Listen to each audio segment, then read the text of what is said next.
Morning. We're continuing our meditations on divine feminine. We want to balance it with the sacred masculine, which we will be doing as we move along. But here's a statement from the ancient Vedas of India. It says, God is the motherliest. In other words, God is most mother.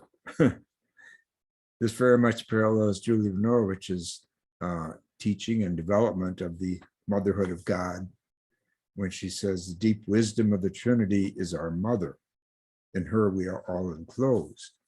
So that connecting of wisdom with divinity and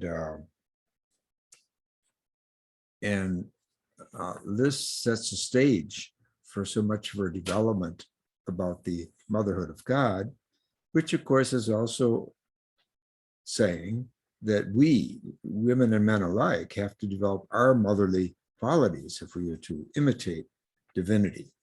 One of these qualities is wisdom, which in the Bible is feminine, as she is in so many other places around the world.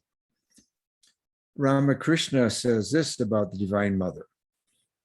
Whatever we see or think about is the manifestation of the mother. Whatever we see or think about is a manifestation of the mother, of the primordial energy, the primal consciousness. The primordial power is ever at play. She is creating, preserving, and destroying in play, as it were. And he advises us to pray to the Divine Mother with a longing heart. Her vision dries up all craving and completely destroys all attachment. So this is taken from my book on the naming the unnameable, 89 wonderful and useful names for God, including the unnameable God. So I deal there with many names for divinity, some of them from today's science, but some of them obviously from the feminist traditions of the world, of which this is one, God as mother. It's interesting that Eckhart distinguishes between God and the Godhead. And for Eckhart, in his languages, both Latin and German were his languages, Godhead is feminine, Gottheit in German, Deitas in Latin. Whereas God, Deus in Latin, and Gott in German, is masculine. And he plays with that. And he says that God is active in history and in redemption and liberation. But the Godhead is more about being. And so he's imagining, if you will, divinity. The image I get is a great cosmic mama that holds the universe in her lap.